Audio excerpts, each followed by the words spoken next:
आत्मा विगत परमा ज्ञातेनाधिगच्छति सिद्धिं प्राप्तो यथा ब्रह्म तथाप्नोति निबोध मे समासेनैव कौन्तेय ज्ञानस्य या परा बुद्ध्या विशुद्धया युक्तः युक्तात्मं नियम्यात्मानं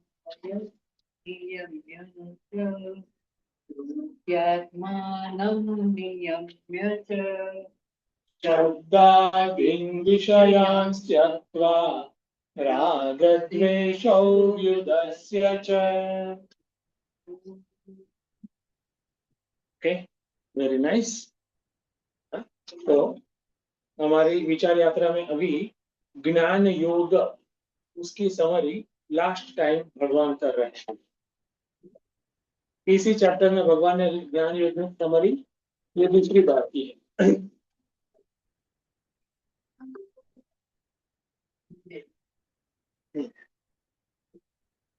ओके, दूसरी बार इसे ज्ञान योग की समरी की है, जिसमें अभी हम आउटलाइन देख रहे हैं। और स्पेशली किस प्रकार की आउटलाइन है, तो वेदांत का श्रवण और मनन हो गया है और निधिध्यासन कॉन्टेम्पलेशन मेडिटेशन कैसे करना, वन उसकी विधि बताएंगे। और वेदांत का श्रवण और मनन जिसका पूर्ण रूप से सक्सेसफुली हो गया है, उसकी मनोस्थिति, उसका आत्मबल, विल पावर, उसके इंद्रियों पर उसका कंट्रोल कैसा रहता है, वो भी यहाँ पर भगवान बताते हैं। जिसमें भगवान कहते हैं कि शब्दादीन विषयान त्यक्त्वा, व्यक्ति या साधक बाह्य विषयों से निरपेक्ष अपने आप को रख सकता है। और बुद्धि कैसी है? विशुद्ध बुद्धि है। विशुद्ध बुद्धि आत्मतत्व के ज्ञान, कैसा ज्ञान है? अभी परोक्ष ज्ञान है, दैट इज फाइन, लेकिन कन्विक्शन हो गया है। देखो, परोक्ष ज्ञान माने इंफॉर्मेशन नहीं, वो भी क्लियर रहे। तो कन्विक्शन उसका हो गया है बहुत अच्छे से। अभी उसकी बुद्धि में कोई डाउट नहीं है स्वयं के प्रति, जगत के प्रति, कि जगत का अस्तित्व क्या है, स्वयं का अस्तित्व की सत्य क्या है, वो सब उसको पता है। तो इस प्रकार का राग द्वेष से पर, राग द्वेष के द्वंद्व हमेशा चलते रहते हैं। देखो, मैं उसको इस प्रकार से देखता हूँ कि जैसे जमीन से जितने हम नजदीक रहते हैं, उतनी हमें जो धूल आंधी तक, जैसे थोड़ा सा भी पवन आया, ओके, तो हमें उसकी धूल लगेगी। अगर हम रहते हैं 4th फ्लोर पर या 5th फ्लोर पर, तो थोड़े हल्के पवन की धूल ऊपर नहीं आएगी, थोड़ा ज्यादा पवन चाहिए तभी उसको ऊपर धूल आएगी। या अभी जिसको सबको पसंद नहीं है मच्छर, जमीन पर काफी मच्छर पड़ेंगे, ग्राउंड फ्लोर पर मच्छर ही मच्छर रहेंगे, लेकिन आप 5th फ्लोर पर अगर रहते हैं हाई राइज में, 10th फ्लोर पर रहते हैं, तो वहां पर मच्छर काफी कम रहेंगे। ठीक है, वो ऊपर नहीं आ सकते सिवा के वो लिफ्ट में आए, वो ऐसा होता है। तो बात क्या है कि चेतना की भी लोअर जो स्थिति होती है, तमस और थोड़ा तमस आवृत रजस की जो जो एरिया होता है, वहां पर राग और द्वेष रूपी धूल और आंधी का काफी प्रभाव होता है। और चेतना की ऊर्ध्व स्थिति है जहां पर सत्व गाइडेड रजस, जो कर्मयोग का एक हमारा स्पिरिट होता है। लाइफ का नेविगेशन सिस्टम वो सत्व के हाथ में है, ज्ञान या विवेक के हाथ में है, ऐसी सिस्टम डायनेमिक लाइफ है, लेकिन इस प्रकार की है। और दूसरा है सत्व बेस्ड या सत्व प्रभावी, जिसका एक तंत्र है, वहां पर राग और द्वेष कम से कम होते हैं। ठीक है, इसलिए भगवान अर्लियर चैप्टर में चैप्टर 5 कहते हैं राग द्वेषो व्यवस्थित, वो तो होते ही है ना? हमारा कर्तव्य क्या है? भगवान अर्जुन को क्या कहते हैं? तयोः वशम न आगच्छ, उसके वश में मत आओ भैया, माने कि चेतना की लोअर स्थिति में ना रहो। अभी दूसरे भी ऐसे शब्द, कॉन्टेम्पररी शब्द ऐसे हैं कि don't vibrate at lower sphere, don't vibrate at a lower frequency, let your mind vibrate और function at the higher frequency. ऐसे सब कॉन्टेम्पररी शब्द ट्राई करते हैं जिससे हम कम्युनिकेट कर सके वो बात को। तो पॉइंट ये है, राग द्वेष से कैसे छूटा जाए। यहाँ पे आपको अगर अगर वो परेशानी हमारी होती है कि यार पता नहीं द्वेष आ ही जाता है, छूटता नहीं है, वो आदमी सामने आता है तो पता नहीं अंदर तो हलचल हो जाती है। हलचल तो माने पूरा हिल जाता हूँ, पूरा विवेक तो अस्त व्यस्त हो जाता है, तहस नहस हो जाता है। तो वो क्या है कि we need to function at the higher frequency. Higher frequency माने क्या? Sattva guided rajas, that is completely fine, completely okay, very nice. और उससे भी हायर है सत्व प्रभावी, सत्व प्रधान जीवन। ठीक है, तो function at the higher frequency, तो राग और द्वेष जो है उसकी परेशानी। तो विशुद्धया बुद्धिया माने क्या है? उसने, या फिर कहेंगे अर्लियर श्लोक्स में जो सिद्धिम प्राप्त हो, तो वो क्या है? उसने अपने माइंड को अभी तमस की प्रभाव से मुक्त कर दिया है। तमस निष्प्रभावी है। प्रभावी क्या है? रजस। फिर वो, सॉरी, प्रभावी क्या है? सत्व। फिर वो रजस को भी गाइड करता है और सत्वस्थ रहने में भी हमें मदद करता है। ठीक है, तो ये उसकी क्वालिफिकेशन है। जैसे कर्मयोग में जो ग्रेजुएट हुआ है उसकी क्वालिफिकेशन में देखा कि असक्त है सर्वत्र, हाँ, ऐसे घर है, करियर है, या बच्चे हैं, या जो भी है, उसमें से चिपका नहीं रहता है। ठीक है, और हम कितने चिपके हैं वो उससे दूर जाएंगे तो पता चल जाएगा, है ना? वो विरुद्ध आचरण करेंगे तब भी पता चल जाएगा कितने हम हर्ट होते हैं। ठीक है, वो एक बेसिक लेवल की एक टेस्ट है। एडवांस लेवल की टेस्ट को गीता के साधक को आना ही चाहिए। अंदर की हलचल सानुकूल परिस्थिति में भी पहचाननी होगी। तो वो अलग बात, अभी मैं डिटेल में नहीं जाता हूँ। पॉइंट क्या है? कर्मयोग में जो ग्रेजुएट हुआ है, पास हुआ है, उसके लक्षण वहां पर दिए हैं। सर्वत्र सत्य बुद्धि, विगत स्पृह, जितात्मा, है कि नहीं? ज्ञान योग में जो काफी आगे बढ़ा है उसके लक्षण यहाँ पर है, वो याद। आगे बढ़ा है माने श्रवण और मनन उसके बहुत अच्छे से कंप्लीट हो चुके हैं, इसीलिए विशुद्धया बुद्धिया युक्त।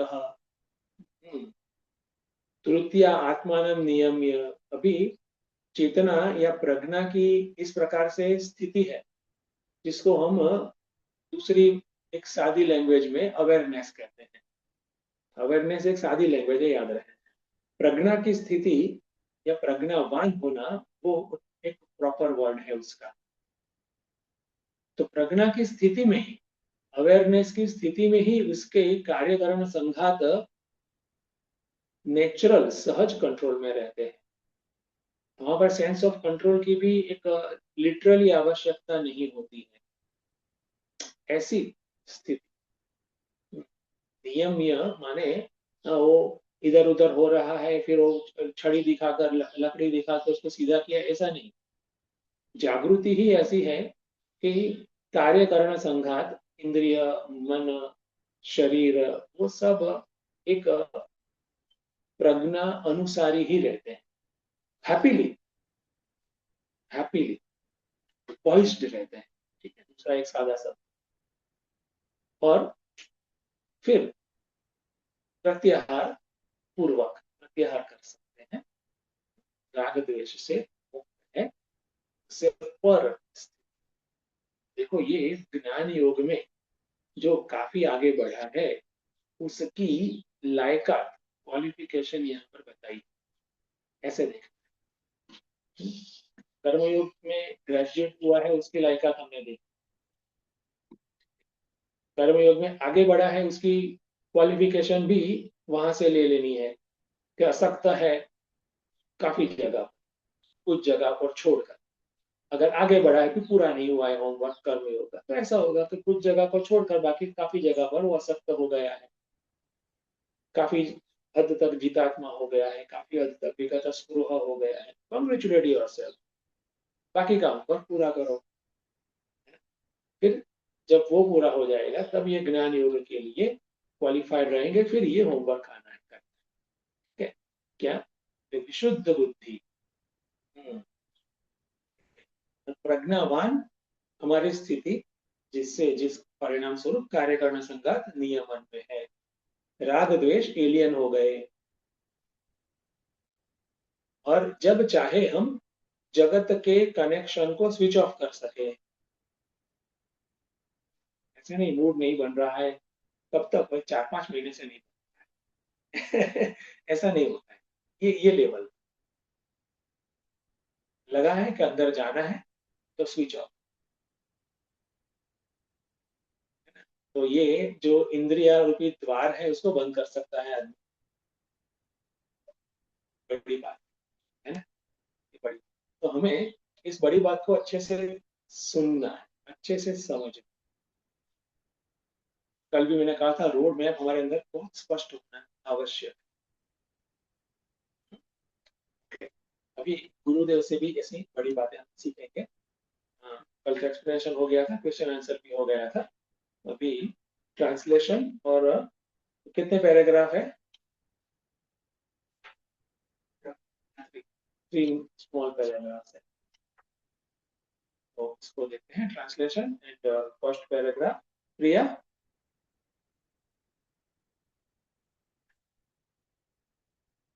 प्रियांशी,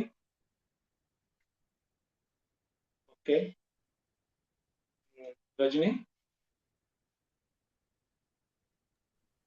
जी स्वामी जी। विशुद्ध बुद्धि से युक्त धृति युक्त धृति से आत्म संयम कर शब्दादि विषयों को त्याग कर और राग द्वेष का परित्याग कर। विशुद्ध बुद्धि से युक्त अर्थात जिसका अंतःकरण शुद्ध है, विषयार्जन और विषयोपभोग की वासनाओं से मुक्त अंतःकरण ही शुद्ध कहलाता है। विशुद्ध बुद्धि से तात्पर्य सात्विकी बुद्धि से भी है।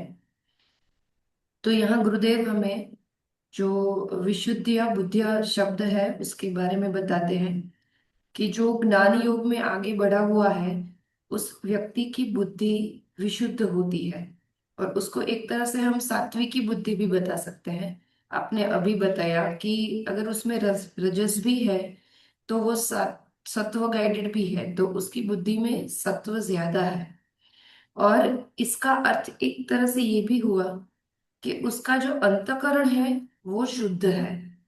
अंतःकरण में हम मन बुद्धि दोनों लेते हैं, तो यहाँ गुरुदेव एक अर्थ ये भी बताते हैं कि उसका अंतःकरण जो है, जो ज्ञान योग में आगे बढ़ा हुआ है, जिसने अपने कर्म योग में एक सफलता हासिल कर ली है, तो उसका अंतःकरण शुद्ध होगा।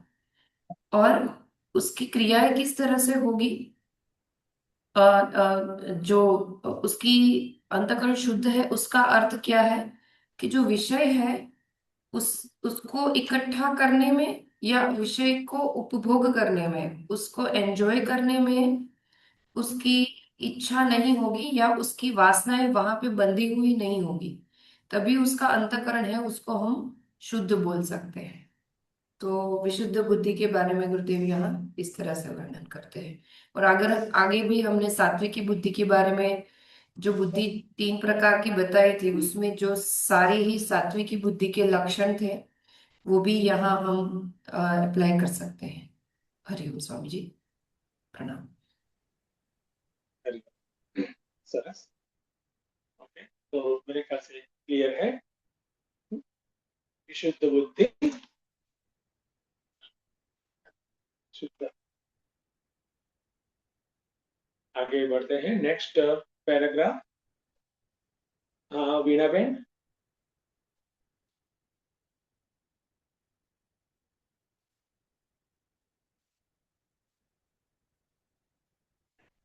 वीणा बेन नहीं लगता।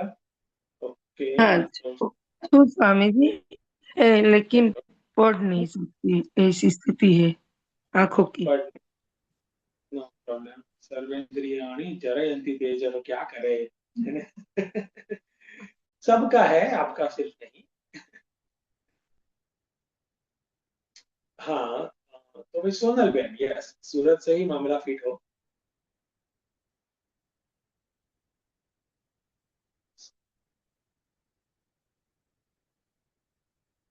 હરિઓમ પ્રણામ. અવાજ આવ્યો મારો? यस, આવ્યો ઘણા સમય। હા હા હા. ध्यानाभ्यास के समय साधक का आंतरिक सामंजस्य और शांति 2 कारणों से नष्ट हो सकती है। एक, इंद्रियों द्वारा विषय ग्रहण से अथवा मन द्वारा पूर्वानुभूत भागों के स्मरण अर्थात भोग स्मृति से। साधक को सात्विकी धृति से मन को संयमित करना चाहिए, अर्थात ध्यान के समय विषय भोगों का स्मरण नहीं करना चाहिए। इसी प्रकार शब्द, स्पर्श, रूप, रस, गंध इन विषयों को त्यागने का अर्थ यह है कि यदि इंद्रिय द्वारा कोई विषय ग्रहण किया भी जाता है तो उसका चिंतन प्रारंभ नहीं करना चाहिए। यह तभी संभव होगा जब साधक अपने व्यक्तिगत राग द्वेषों से मुक्त होगा। इन सब को संपादित करने के लिए मन के चारों ओर ज्ञान की प्राचीर दीवार निर्मित करनी चाहिए। ज्ञान से ही मन को अपने वश में किया जा सकता है।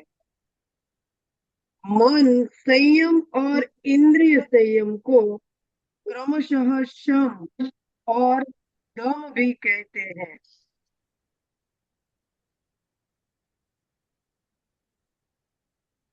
हाँ, तो गुरुदेव यहाँ पे साधक की विशुद्ध स्थिति की बात कर रहे हैं। साधक का जो ध्यानाभ्यास होता है मुक्ति के लिए, अपने आत्मा में स्थित रहने के लिए ध्यानाभ्यास के समय साधक की कैसी मन स्थिति होनी चाहिए और इंद्रियों के बारे में, उनके निग्रह के बारे में यहाँ पे गुरुदेव ने टेक्निक बताई है कि साधक का शांत भाव से कैसे ध्यानाभ्यास हो सकता है। मन और इंद्रियों से जो साधक विषय ग्रहण में या तो उनके भोग करने में रहेगा तब तो काम कभी नहीं बनेगा आगे का। तो ध्यानाभ्यास के समय इंद्रिय और मन की स्थिति को कैसे वश में साधक करता है, ये बात यहाँ पे है कि जो इतनी हाइट पर पहुंच गया है साधक, जिसकी विशुद्ध बुद्धि है, उनके कंट्रोल में है मन और इंद्रिय दोनों। मन भी यहाँ तहाँ भाग नहीं जाता और मन शायद विचार कर ले तो भी इंद्रिया वो करने दौड़ने नहीं लगते। इतनी स्थिरता आ गई है, इतना कंट्रोल आ गया है। आगे श्लोक में एक बात आती है,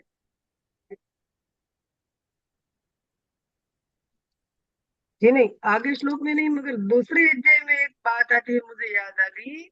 कछुए की श्लोक है, कुर्मोंगा निव सर्वशः। कछुआ जैसे अपने सब इंद्रिया समेट लेता है, वैसे ही ये विशुद्ध बुद्धि वाला साधक अपनी मन और इंद्रिया समेट सकता है। कितनी ताकत आ गई है। हिंदी में ज्यादा शब्द नहीं मिल रहे हैं, मगर पॉइंट ये है कि ये विशुद्ध बुद्धि वाला साधक है, उनमें इतनी ताकत है, इतना शांत है, वो स्थिर है।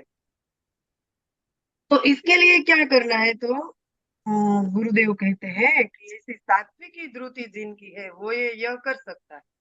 तो सात्विकी ध्रुति कब हम पा सकते हैं, तो कर्मयोग है वो एकदम क्लियर है। साथ साथ ये जो साधक के गुण है, विशुद्ध बुद्धि, देवी संपदा के सब गुण, विविक्त सेवी, वैसे गुणों के कारण उनका विषय भोग, विषय तो हमारा है ही शब्द स्पर्श रूप रस गंध, विषय भोग त्यागने की भी ताकत आ जाती है।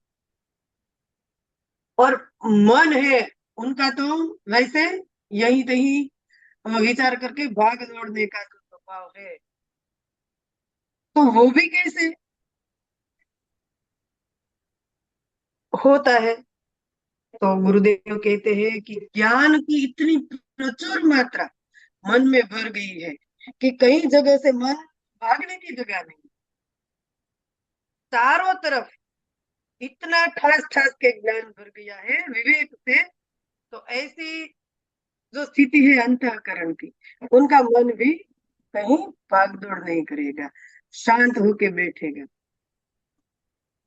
तो ऐसे मन और इंद्रिय दोनों को संयमित करके जो बैठता है सागर, वो साधक है अपने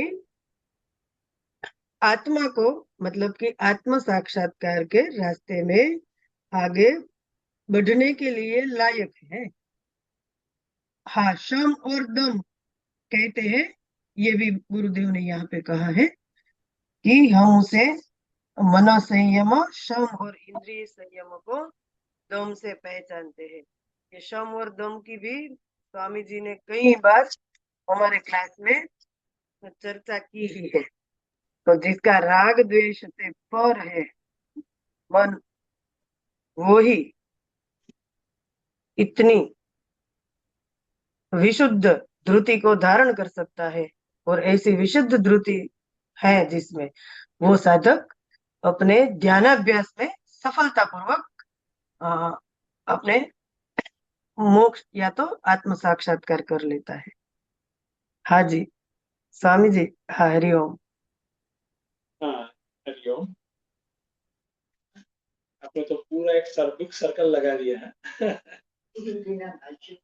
स्वामी जी कहीं भूल पड़ी? है ना, पूरा एक सर्कल लगा दिया। मीन्स जो पुल तो ऐसा नहीं होता है। मैं ऐसा कहूंगा कि जो विचार प्रक्रिया जो है ना, उसमें एक नीटिंग होती है। नीटिंग को क्या कहते हैं? अंतर्गुथरी। बस उसको एक देखना है। जैसे यहाँ पर एक मैसेज है कि इंद्रिय और मन का जगत में फंक्शन, वो हमारे स्टेट ऑफ मेडिटेशन को बाधक है। तो उसको हमें कर्ब करना चाहिए। कर्ब माने कि उसको एक स्टॉप करना चाहिए, एक अच्छे प्रकार से कंट्रोल करना चाहिए और प्रॉपरली करना चाहिए। इसलिए श्रम और दम है। कैसे? तो अगेन ध्यानाभ्यास से ही, नंबर 1। और नंबर 2, ध्यानाभ्यास में जो भी विपरीत या फिर प्रतिकूल है उसको दूर रखें। वो भी उसको हेल्प करता है ध्यानाभ्यास। मीन्स के अननेसेसरी विषय संपर्क ये लेवल पर साधक अवॉइड करता है। ठीक है। तो ये मुख्य विचार है इस पैराग्राफ। अच्छा, એ બરાબર કહ્યું, પણ તમે જે નીટિંગની વાત કરી ને એના માટે જરા વાત કરું છું સોનલબેન ખાસ માટે. પેરેગ્રાફ વાંચીએ ને ત્યારે આપણી પાસે પેન્સિલ કેવું રાખવાનું કે મેઇન થોટ લાઈન શું છે એ અંડરલાઈન કરતા જઈએ, તો થોટ લાઈન થી આગળ પાછળ આપણાથી ન જવાય. અન્યથા શું હા. થાય કે મેઇન પોઈન્ટ ઉપરાંતનું આપણે ઘણું બધું કહેવા માંડીએ. બોલી તમે હા જો હમ. અહીંયા તમે જુઓ કે ગુરુદેવે કહ્યું છે એ કેટલું સંક્ષિપ્ત છે, કારણ કે સાધક હવે આ કક્ષાએ પહોંચ્યો છે આપણા બધા ગ્રુપમાં, એટલે એને પાછલું બહુ કહેવાની જરૂર નથી. હવે હા આ હમ. તો અહીંયા શું વાત પહેલા કરી કે બે બાબતો એવી છે કે જે ડિસ્ટર્બ કરે. એ બે બાબતોમાં એને કહ્યું કે અત્યારે તમે કંઈક વિષય ગ્રહણ કરો, જેમ કે આપણે બેઠા હોય ને બહારથી અવાજ આવે તો આનેથી ડિસ્ટર્બ. બીજું શું છે કે અગાઉ કોઈ ભોગ ભોગવ્યો હોય એની સ્મૃતિ થાય તો પણ ડિસ્ટર્બ થાય. એટલે આ બે બાબતો ઉપર સાવધાન રાખવાનું આપણને કહે છે. પણ માનો કે નથી રહેતા સાવધાન, આપણે ડિસ્ટર્બ થઈ ગયા, આપણા વ્યક્તિગત રાગ દ્વેષને કારણે વ્યક્તિ ડિસ્ટર્બ થઈ જાય, તો એનો ઉપાય ગુરુદેવ બતાવે છે કે ત્યારે તમારે જ્ઞાનને યાદ કરવાનું. જ્ઞાનની દિવાલ રચો. તમે જે સાંભળ્યું છે, સારું શ્રવણ કરેલું છે એને યાદ કરો, અને પછી તમારા રાગ દ્વેષને ડ્યુટી એટલે ધારણ શક્તિ, જે જ્ઞાનની ધારણ શક્તિ છે એને નિયમિત કરો, તો તમે ધ્યાન દરમિયાન જે ડિસ્ટર્બન્સ ઊભું થયું છે એને કંટ્રોલ કરી શકશો. આ બે જ બાબતો આપણે આમાંથી ગ્રહણ કરીએ ને તો આપણા માટે અને બીજા સૌને માટે એ સરળ થઈ જાય. આપણે ઘણું બધું સાંભળ્યું છે ને એટલે આપણા મગજમાં છે બધું, એ ભેગું થઈ જાય. હા હા હમ. સોરી હો સોનલબેન, આ તો અરે ખાલી મને તો બહુ ગમ્યું તમે ધ્યાન દોર્યું. સાચી વાત છે. ओके, आगे बढ़ते हैं. Next paragraph. नेक्स्ट पैराग्राफ कौन છે? નથી સ્વામી. નથી, ધેટ્સ ઓલ. એટલા માટે મારે એટલે પતી ગયું ને? પતી ગયું છે. તો જ્ઞાનના વિષયોમાં સાવધાનીની વાત આ શ્લોકમાં ખાસ કરી. સાવધાન કેવી રીતે રહેવાનું, ડિસ્ટર્બન્સ થાય તો નિયંત્રણ કેવી રીતે કરવું. ओके, तो यहाँ पर श्लोक नंबर 51 इज ओवर. तो 51 में किसी को कुछ क्वेश्चन है, पूछना है या कहना है? एनीबॉडी?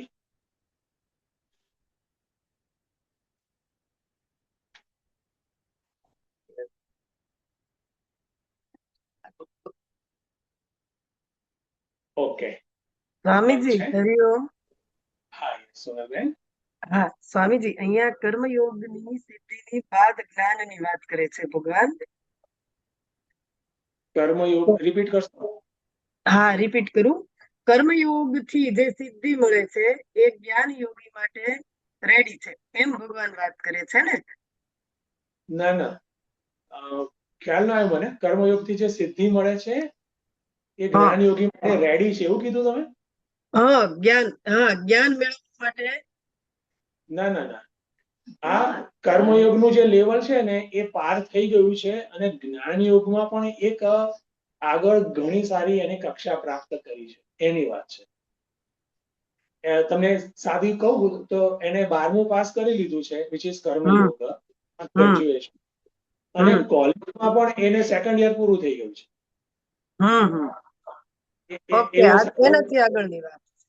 એટલે એવું નહીં કે હવે એ કર્મયોગી નથી એવું પણ નહીં, એ તો હે કર્મયોગ તો છે જ, એ સાધ્ય થયો છે.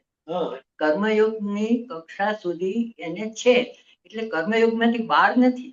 એ સહજ છે એની માટે, એની માટે સહજ, એ હોમવર્ક નથી. હવે હા, એ સહજ છે. અને ખાસ કરીને ધ્યાનમાં એટલે કે જ્ઞાનની નિષ્ઠામાં હવે એ પ્રવેશ્યો છે. અને એની માટે જ્ઞાનની નિષ્ઠામાં પ્રવેશવા માટે એક ઇમ્પોર્ટન્ટ એ છે કે હવે કર્મને એ કંટ્રોલ કરે છે. કેટલું કરવું, કેટલું જરૂરી છે, કેટલું નથી જરૂરી. પહેલા તો કમ્પલ્સન હતું, રાગ દ્વેષથી થતા. હા, હે ને. હવે કર્મને કંટ્રોલ કરે છે માઇન્યુટ લેવલે, હે ને, કે મને હવે આ ડિસ્ટર્બન્સ આવે છે, આટલું બધું આમ ઝીણું ઝીણું ઝીણું માઇક્રો લેવલે આવે, તો કે છે હવે એ બી કાઢો. મીન્સ કે એનું જે કોઝ છે કર્મ એને ઓછો કરો, એને કંટ્રોલ કરી શકે છે. હવે એ લેવલે એ પહોંચ્યું છે. ઠીક છે. એટલે ટૂંકમાં કોલેજના સેકન્ડ યરમાં, સેકન્ડ યર એનું પતવા આવ્યું છે એમ સમજો. 3 વર્ષનું કોલેજ હોય એવું રાખીએ છીએ. કંઈક આગળ વધ્યો છે, પતવા આવ્યું છે. આગળ વધ્યો છે. સોનલબેન ક્લિયર? સ્વામીજી હજી એક પ્રશ્ન છે કે કર્મયોગ ને અહીંયા જ શ્લોક આપેલા છે 4 થી 5 કે કઈ રીતે કર્મયોગ કરવો એમ. તો એમાં સ્વધર્મ અને સહજ કર્મની વાત છે સ્વામીજી. સ્વધર્મ સહજ કર્મ કરતા કરતા એ આને પહોંચે છે સદન. એક મિનિટ, તમે ક્યાં છે એવો રેફરન્સ મને ખ્યાલ નથી આવતો તમારો પ્રશ્ન. સ્વામીજી અહીંયા આ અધ્યાય 18 માં આપણે 18 અધ્યાયમાં. અચ્છા, અહીંયા જ જે આપેલાની જે વાત છે કર્મયોગની એનું જ પૂછું છું. હાલમાં જે કર્મયોગના 4 શ્લોક પૂરા થયા એની જ વાત કરું. અચ્છા. એટલે હું એમ સમજુ કે શ્લોક નંબર 51 નહીં, પણ શ્લોક નંબર આગળના શ્લોક છે એની તમે અત્યારે પ્રશ્ન, એના રિલેટેડ પ્રશ્ન છે, બરાબર ને? હા હા, ઓકે. હા, તો આ છે તમારે પૂર્વ ભૂમિકા બાંધવાની. તમે અહીંયા પણ હું તો આગળ એવું કશું છે નહીં એમ થાય, હે ને? હા, હવે બોલો. હા, એટલે સ્વધર્મ અનુસાર કર્મની વાત કરેલી છે આમાં. ઓકે. સ્વધર્મ અનુસાર કર્મ કરતા કરતા એ એટલી કક્ષાએ પહોંચી જાય છે સાધક, એમ વાત છે. હા હા, તો એમણે સાધકે પોતાનો સ્વધર્મ કરતા કરતા પણ એટલી હાઈટ પકડી શકે છે એમ વાત છે ને. બીજા કોઈ નવા કર્મની જરૂર નથી ને. ના. हरिओम स्वामी जी। हाँ, हरिओम स्वामी जी, सोनल बेन के प्रश्नों को देख के एक सुझाव है, क्योंकि हाँ। ये टॉपिक कई दिन से चल रहा है, हमने बहुत डिटेल में डिस्कस किया है, पर वो आज ही ज्वाइन हुए हैं तो उनको उसी एरिया में काफी क्वेरी है। तो पहले आप पूरा रेफरेंस एक बार पढ़ लीजिए, फिर भले सभी ना हो पर कुछ दिनों से रजनी रिकॉर्ड कर रही है तो वो रिकॉर्डिंग्स थोड़े सुन लीजिए और जो समझ है उनसे थोड़ा डिस्कस कर लीजिए तो काफी कुछ क्लियर हो जाएगा। हाँ हाँ। और फिर मुझे फोन करना अलग से, ये सब साइकिल पूरी होने के बाद। हाँ हाँ हाँ हाँ हाँ हाँ, हाँ, तो बहुत अच्छे से काम कर सकते हैं। वंडरफुल। ओके। और अभी और कोई श्लोक नंबर 51 में?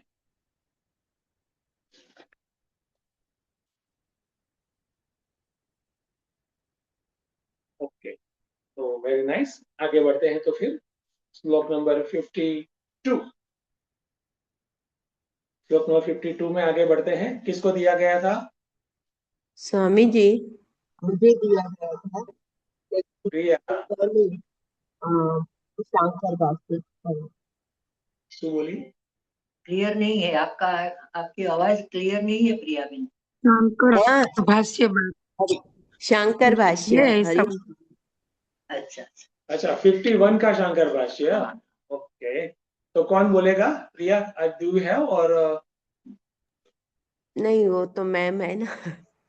अच्छा, हाँ, तो पूजा। जी स्वामी जी, 1 मिनट लगेगी। हाँ, 1 मिनट।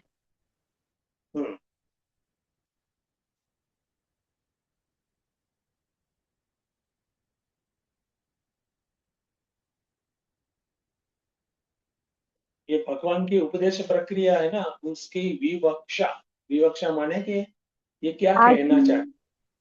आज स्वामी जी हमारे फ्लैट में, हमारे घर के नीचे आई थिंक 11 या 12 साल, उससे भी कम साल हो गए, वो लड़के ने उद्यान तप किया था। आज उसका वो तप कंप्लीट हुआ है। वो वहीं पे रहा, जैसे उनके जो भी क्या बोलते हैं उनको, महाराज साहब वगैरह रहते हैं। ना वहीं पे नहीं, अच्छे से बोलो। हाँ, नायक साहब। मैं शब्द ही ढूंढ रही हूँ, एक मिनट। हाँ, उनका आश्रय, जैन लोग जो उपाश्रय। एक उपाश्रय, यस यस यस, वो उपाश्रय में ही उनके महाराज साहब के साथ जैसा जीवन वो जीते हैं वैसा ही जीवन उसने जिया। और जो उनका मैक्सिमम टाइम लिमिट होता है ये तप का, कोई 5 दिन लेते हैं, कोई 7 दिन, जितना मैं समझी हूँ मैक्सिमम होता है कुछ 1.5 महीने का। उसने वो वाला कंप्लीट किया। तो आज उसके नीचे उसका एक प्रोग्राम था कि वो तपस्वी उसको इतना सब सहारते हैं तप को। तो थोड़ा मुझे वहां भी आना जाना रहा। मैं पूरा नहीं इसमें सेशन में आज मैं पार्टिसिपेट कर पाई, पर मैंने शेयर किया स्वामी जी इसलिए कि मुझे बहुत अच्छा लगा ये देख के उसका ये प्रोग्राम। इतना छोटा लड़का वहां जाके पूरा साधु जीवन ही जीता है। और मुझे बता रहे थे उनके मम्मी कि लास्ट डे में उनको पूछते भी है उनके जो गुरु इतने दिन रहे वो, कि अभी आप लोगों ने ऐसा जीवन जिया है तो आप में से किस किस लोगों को हाँ सन्यास की दीक्षा की भावना होती है। तो वो लड़के फिर खड़े होके बोलते हैं कि हमें हमें हो रही है कि हम आगे जाके सन्यास लेंगे, दीक्षा लेंगे। तो इस प्रकार से इस चीज को इतना अच्छे से ये जैन धर्म ने अपने उसमें रख लिया है। और वो लोग तप को कितना सहारते हैं। ये बच्चे ने इतना तप किया तो उसका आज मतलब फंक्शन जैसे मान लो उसकी शादी है, सब आते उसको बधाई देते हैं तप की। तो तप की काफी ग्लोरी वो लोग समाज में दिखा रहे हैं। मुझे बहुत अच्छा लगा Swami ji. Many congratulation to that little boy या लिटिल बॉय महात्मा। है ना, अच्छा इतना बड़ा तप किया है। मैं सोचूंगा, ऐसे मैं कहूंगा कि बड़े लोग भी ऐसा तप करने में घबरा जाते हैं, सोचने में भी ऐसा तो तप होता है ना। तो मैनी कॉन्ग्रेचुलेशंस। तो उनको भी, वो जो भी है बच्चा, उसको भी गुरुदेव के, भगवान के बहुत आशीर्वाद। और हमें भी कुछ इस प्रकार से सीख लेनी चाहिए कि सिर्फ क्या बोलते हैं, अलग अलग प्रकार के जो फूड लेते हैं ना 11 में, या ना खाते हैं, सब फूड कहते हैं, जो भी फूड कहता है 11 में खा खाकर 11 करते हैं। से एक लेवल हायर है कि फ्रूट ओनली वाला 11, या फिर एक one time and fruit only, से लेवल आ गए हैं फ्रूट ओनली। और फिर निर्जला वगैरह।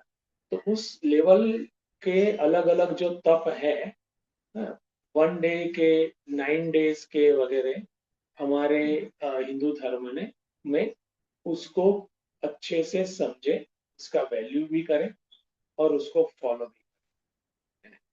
Failure in a higher is better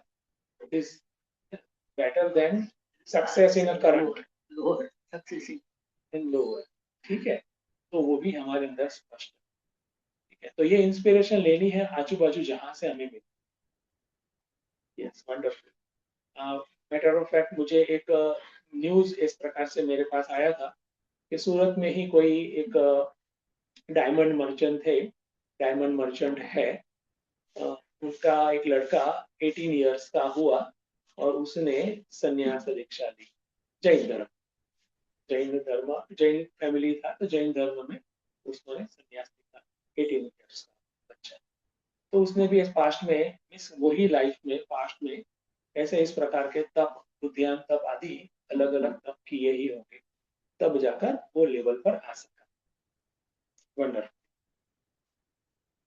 yes, तो अभी हम शंकर भाष्य में आगे बढ़े। जी स्वामी जी।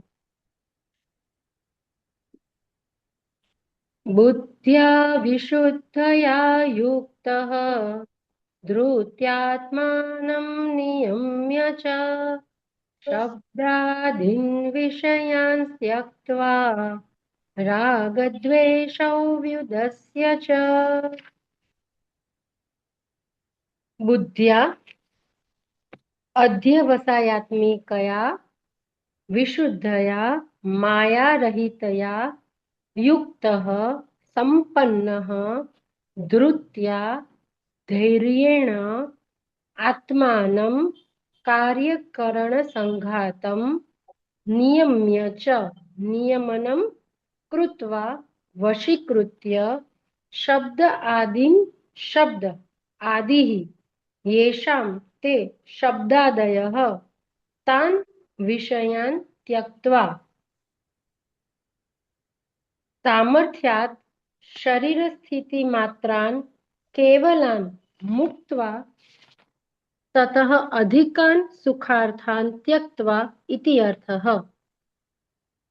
शरीरस्थित्यर्थत्वेन प्राप्तेषु च रागद्वेषौ व्युदस्य च परित्यज्य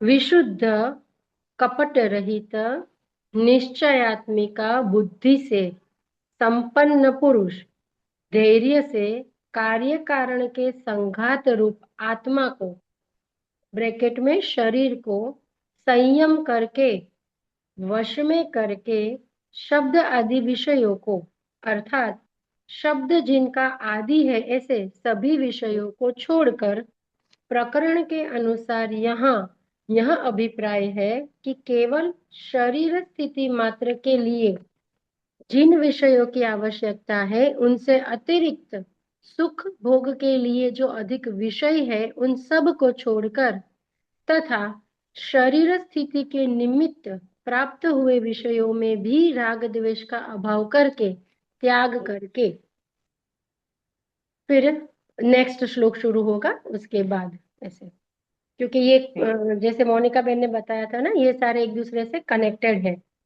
तो फिर आगे आएगा उसमें। यस, सिंगल थॉट है काफी श्लोक का। Good, okay. तो शंकर भाष्य भी पढ़ने की या सुनने की रीत होती है कि वो पदभाष्य होता है, मीन्स के एक एक अक्षर, एक एक शब्द, इसका अर्थ भगवान देते हैं। तो श्लोक का शब्द लिखते हैं भाष्य में, फिर उसका अर्थ लिखते हैं या फिर उनका जो मीनिंग भाष्यकार देना चाहते हैं वो लिखते हैं। तो श्लोक का शब्द, उसका शब्द 2 उसका अर्थ, शब्द 3 उसका अर्थ, ऐसा जाता है। एंड फिर कभी कभार एक मोर एक्सप्लेनेशन के रूप में अनदर लाइन ऑल्सो होती है। तो ये पैटर्न हमारे अंदर स्पष्ट है।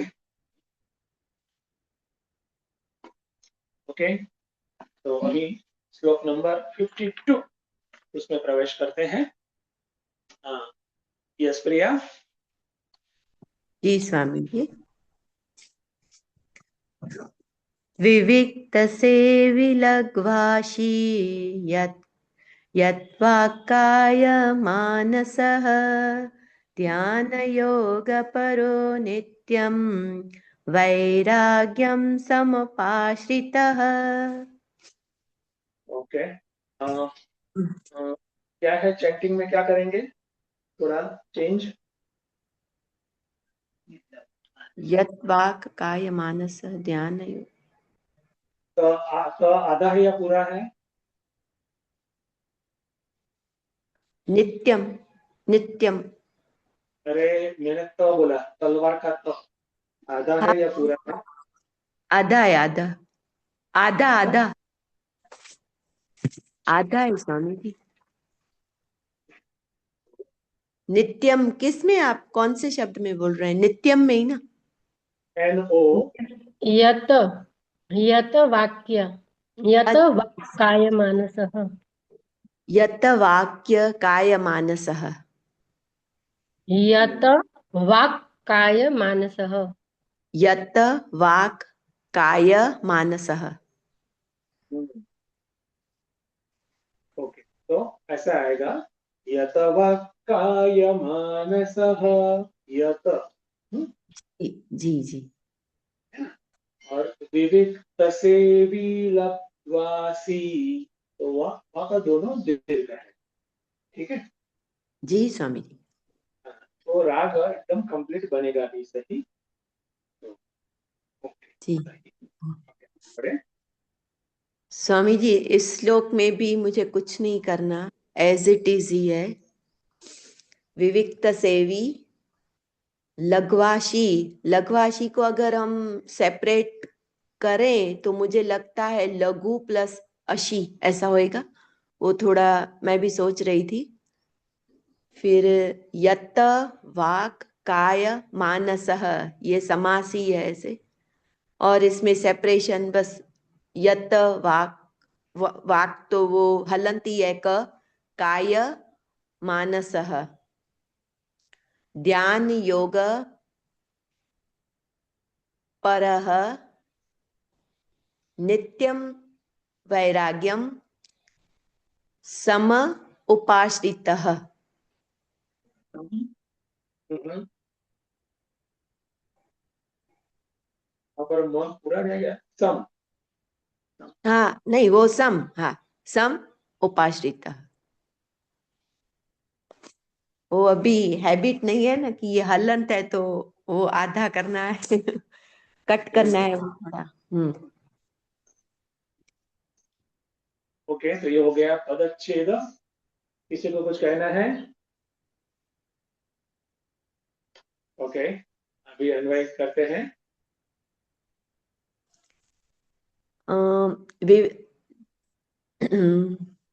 इसका जो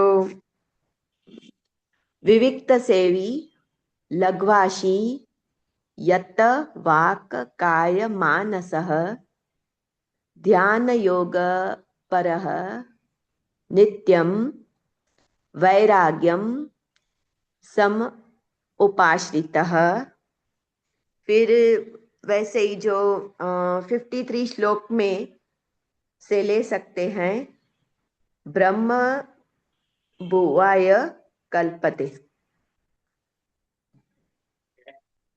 इसमें भी अन्वय तो कुछ किया ही नहीं है। जी स्वामी जी, भगवान ने सब सरल कर लिया, आप सिर्फ करो। हरिओम। ये प्रियाबेन ने कहा ना पदच्छेद में यत वाक काय मानसः, वह समास है, तो उसको समास का विग्रह इस प्रकार से कर सकते हैं, यस्य वाक काय वाक च काय च मानसः यतः सः, ऐसे कर सकते हैं विग्रह उसका। कौन सा समास है? बहुव्रीहि समास है। पूरी ही समास होएगा ये तो। बहुव्रीहि। देखो, ऐसे ऐसे यद्वा तद्वा अन्य लोग संस्कृत के से छींट के ले बस। बारिश की बात नहीं करता हूँ, छींट के। स्वामी जी, मेरे संस्कृत का एक विद्यार्थी वहां पे बैठा है, वो क्लास में नहीं आता है। छींट के ले रहा है। हाँ, वो है। उस छींट के में उनको संतोष है, क्या करें। छींटे से आता है तो कभी कभी आ जाएंगे। आगे भूख बढ़ेगी तो हो जाएगा। ठीक है, अभी प्रिया आगे बढ़ते हैं। हाँ, अभी श्लोक का थोड़ा बहुत विवेचन करती हूँ। भगवान ने कर्मयोग का विवेचन किया है, और जिसमें उन्होंने बताया है कि कैसे कर्म योग से चित्त की शुद्धि होती है।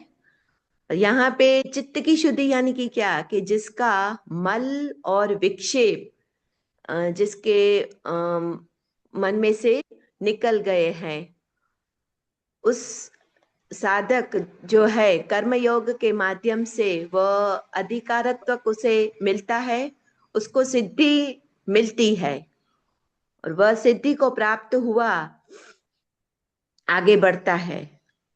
यहाँ पे सिद्धि को क्या समझना है, तो जिसने अपने षड रिपुओं पर विजय प्राप्त की है, सांसारिक क्षेत्र में वह असक्त हुआ है। असक्त कैसा है, तो वो भी सर्वत्र। उसका जो ज्ञान योग में उसकी अभी एंट्री हुई है, यानी कि उसको जो है प्रमोशन हुआ है निधि ध्यासन में। उसकी बुद्धि कैसी है, तो वो जगत के एरिया में विशुद्ध है। कर्म योग से ही उसने अपनी बुद्धि को विशुद्ध बनाया है। तो अभी आगे वह कैसा होएगा? तो पहला है विविक्त सेवी, यानी कि एकांतवासी स्वभाव का साधक, उसको बोलते हैं विविक्त सेवी। तो शंकराचार्य जी ने भी अपने भाष्य में लिखा है विविक्त सेवी का। तो अरण्य, नदी, पुली, नगरी, गुहादीन विविक्तान देशान सेवितुम शीलम अस्य, यानी कि विविक्त देश का सेवन करने वाला, अर्थात वन, नदी, तीर, पहाड़ की गुफा आदि एकांत में सेवन करना ही उसका एक स्वभाव बन जाता है। गुरुदेव ने अलग जगह पे बताया है कि एकांत का अर्थ जो है जंगल या गुफा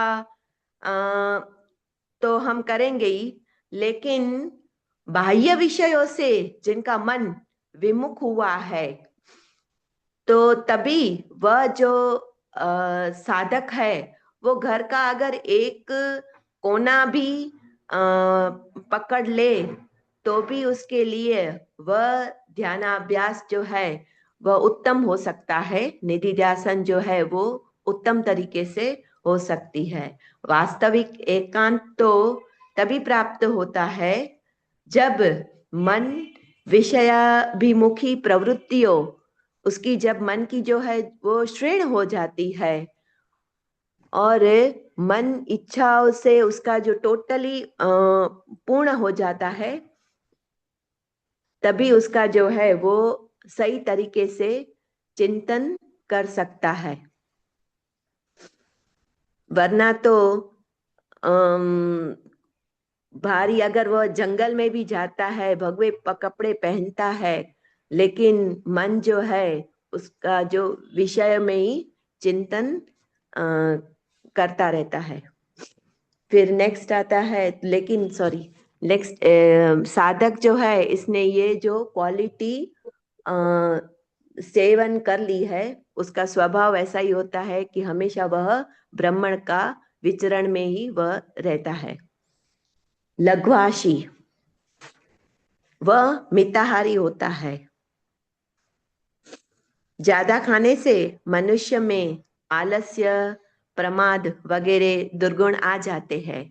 परिणाम स्वरूप वह स्थिर मन से आगे नहीं बढ़ सकता, क्योंकि इंद्रियों का स्वभाव बाह्य विषय भोग में रमण करता रहता है। इसीलिए वह जो है हमेशा खान पान में हमेशा सतर्क रहता है। वह उसको पता है कि सिर्फ उसको कंट्रोल जो है वो जीवा को सिर्फ नहीं कंट्रोल करना, एक ही इंद्रिय को नहीं, लेकिन सब इंद्रियों का खुराक वह संयमित प्रकार से ही लेता है, क्योंकि संयम ही सफलता की कुंजी है। असंयम से विक्षेप उत्पन्न होते हैं और संगठित व्यक्ति जो है उसका जो सामंजस्य भंग हो जाता है। इसलिए वह जो है आहार उसी मात्रा में लेता है, हमेशा जितनी जरूरत है उससे कम लेगा, लेकिन वह ज्यादा जो है उससे वो सतर्क रहता है, नहीं लेता। विविक्त सेवी एवं लघ्वाशी यह दोनों निद्रादि यानी कि आलस्य, रोग वगैरह दोनों के निवर्तक होने से चित्त की स्वच्छता में मीन्स उसको जो है वो ग्रहण नहीं कर पाते। नेक्स्ट जो है साधक जब का जो गुण है वो यत वाक काय मानस, यत यानी कि जो बैलेंस्ड में है ऐसे। तो जिसका जो साधक वाणी और शरीर, वाणी यानी कि ये आ गया कर्मेंद्रिय के क्षेत्र में, और ज्ञानेंद्रिय भी ले सकते हैं ऐसे, दोनों में ही वह हमेशा संयम रखता है। विषय ग्रहण पश्चात उसकी प्रतिक्रिया तथा मन को वह संयत करने और उसका जो अहंकार का उस टोटली जो है वो त्याग होता है। वह उसके मन में से जो उसके जो अंदर से अहम भाव जो है वो टोटली निकल गया है। ध्यान योग परह, मन वृत्ति रूप है, अतः निरालंब नहीं रह सकता। उसको कुछ न कुछ, उसका स्वभाव है कि उसको कुछ न कुछ विषय का चिंतन करना है। जब तक उसको कुछ उत्कृष्ट लक्ष्य नहीं दिया गया तो वो नीचे ही, यानी कि विषयाभिमुखी प्रवृत्तियों में ही वो जो है विचरण करता रहे। गुरुदेव भी बोलते हैं कि हमेशा ट्राई कीजिए कि attach from lower to higher. अगर मन विषयों का चिंतन करता है तो फिर वह संसार में ही लिपट जाता है और वो घोर संसारी बनता जाता है। लेकिन अगर साधक जो है वो विवेकपूर्ण संयमित होके ब्रह्म का विचरण करे तो वह आगे बढ़ सकता है। तो यहाँ पे भी यह कर्म योग के द्वारा अभी उसकी वह स्थिति आ गई है कि वह हायर का ही चिंतन करता है। तो एक एग्जाम्पल याद आ रहा है इससे यहाँ पे कि जैसे एक नदी है तो वह उसमें जो है पानी का, बारिश से पानी का बहुत ही भरावा हो गया है और वही नदी जो है विनाश का, शहर में विनाश कर लेती है। लेकिन अगर उसी नदी पे बांधा जाए तो वह जो पानी है नव सर्जन के लिए रूपांतरित कर सकते हैं। तो ऐसे ही अभी यह जो है साधक कर्म योग के द्वारा उसका जो मन इतना शुद्ध हो गया है तो वह नित्य ब्रह्म में ही उसका जो है विचरण होता है। वैराग्य, तत्वबोध में भी वैराग्य का जो है डेफिनेशन दिया है, इह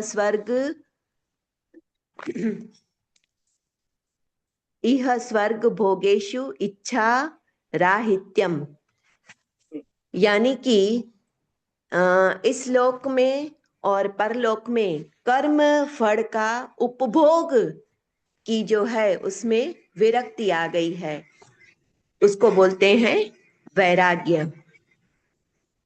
तो यह साधक की लेवल कैसी हो गई है, वह जो है सांसारिक पदार्थों परिस्थितियों से प्राप्त हुआ जो तुच्छ आनंद है उससे वह टोटली अनासक्त हो गया है। उसके बुद्धि में नित्य अनित्य जो है उसका जो वस्तु का विवेक शक्ति उसमें खिली हुई है। वस्तु उपलब्ध भी है, वर्ज्य भी है, कोई प्रतिबंध नहीं है, मनुष्य जागृत भी है, फिर भी उसे उपभोग की इच्छा मन में उत्पन्न नहीं हुई है। उसी को ही हम बोलेंगे कि उसने सही तरीके से वैराग्य डेवलप किया। और यह जो साधक है कर्म योग के माध्यम से इतना आगे बढ़ा हुआ है कि वह जो है जगत पे अपनी डिपेंडेंसी नहीं दिखाता, वह परिस्थिति पदार्थ के ऊपर जो है वह निर्भर नहीं होता, उसको जगत जो है बंधन नहीं लगता अपने सुख के हेतु, वह उससे पर हो गया है। उससे जो है सांसारिक आनंद की बिल्कुल ऐसे लालसा ही नहीं होती है, उसकी ऐसी मन की स्थिति हो गई है। और वो जो है हमेशा किसमें उसको अनुराग कहाँ पे होता है, तो वो उसका अनुराग होता है सिर्फ आत्म तत्व में ही उसका अनुराग होता है। हरिओम स्वामी जी। थोड़ा इतना प्रयत्न किया, श्लोक जल्दी आ गया। हाँ, हरिओम, गुड एफर्ट, अच्छा है। एक खास करेक्शन या सावधानी एक रखनी है कि कनेक्शंस जो कर्मयोग और ज्ञान योग का है ना, वो गड़बड़ाया था, वो क्लियरली गड़बड़ाया था, श्लोक का बराबर था। चलो श्लोक में तो कनेक्शन गड़बड़ाया था। कर्मयोग की सिद्धि चित्त शुद्धि है, कर्मयोग की सिद्धि असक्त बुद्धि सर्वत्र है, कर्मयोग की सिद्धि जितात्मा है, कर्मयोग की सिद्धि विगत स्पृहा है। ये 12th पास है। मैं अभी once more I am telling, this is 12th pass. और जो विशुद्ध बुद्धि कहा है यहाँ पर, वो सेकंड ईयर पास, याद रहे, 12th पास, ठीक है। तो उसको वहां पर मिक्स ना होता है। भगवान ने समराइज किया, इसलिए थोड़ा हमें लगता है कि यार ये दोनों बहुत नजदीक नजदीक है, लेकिन समरी है, क्या करें, है ना। ज्ञान युग की भी समरी है, कर्मयुग की भी समरी, कर्मयुग थोड़ा ज्यादा क्लियर दिखता है।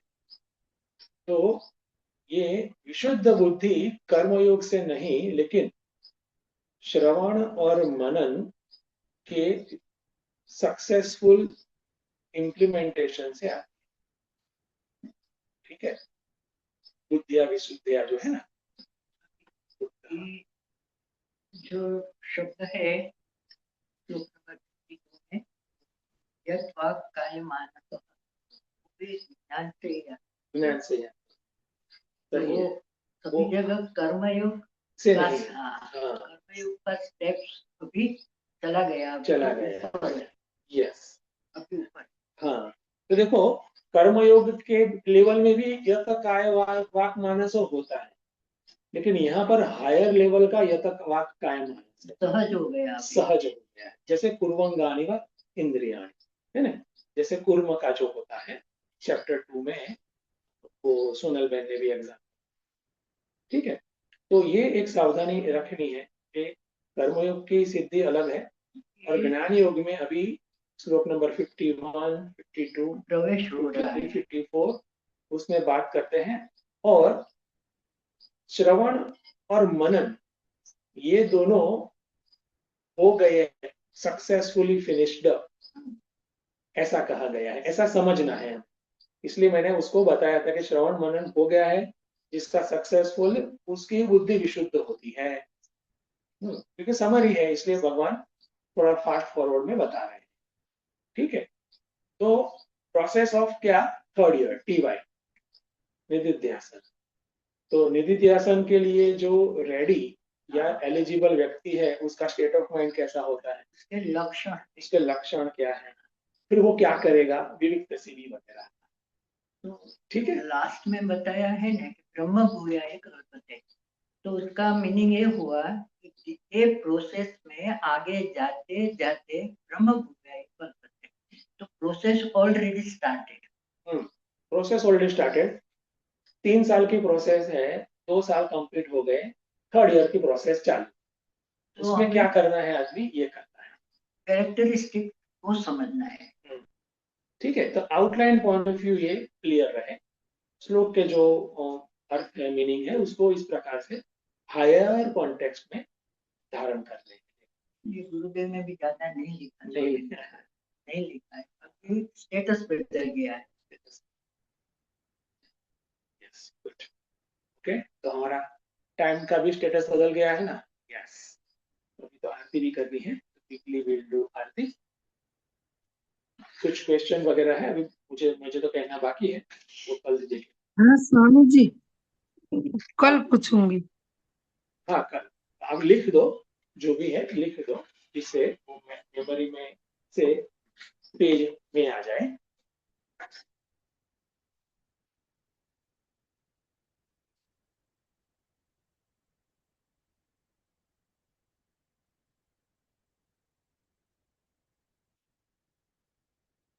आरती श्री चिन्मय सद्गुरु की, दिव्य रूप मूर्ति करुणा की, आरती सद्गुरु की।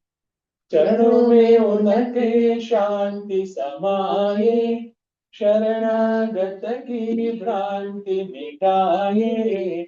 पाप ताप संताप हरण की, आरती श्री चिन्मय सद्गुरु की, आरती सद्गुरु की।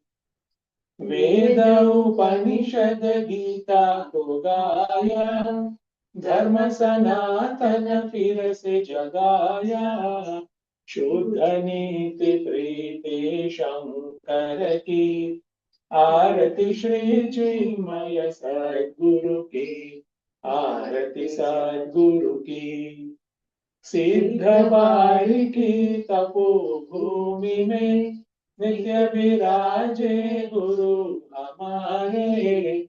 भक्त हृदय आनंद स्रोत की, आरती श्री चिन्मय सद्गुरु की, आरती सद्गुरु की, आरती सद्गुरु की। ओम न तत्र सूर्यो भाति न चंद्र तारकम्, नेमा विद्युतो भान्ति कुतोऽयमग्निः। तमेव भान्तमनुभाति सर्वं, तस्य भासा सर्वमिदं विभाति। श्री सद्गुरुनाथ महाराज की जय।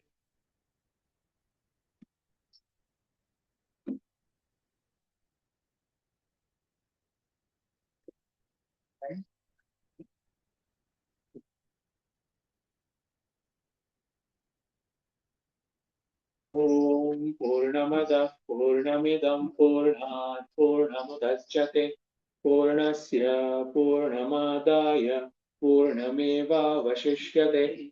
ओम शांति शांति शांति।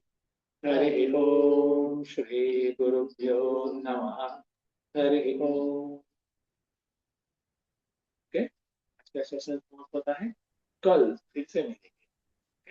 Tomorrow, Friday.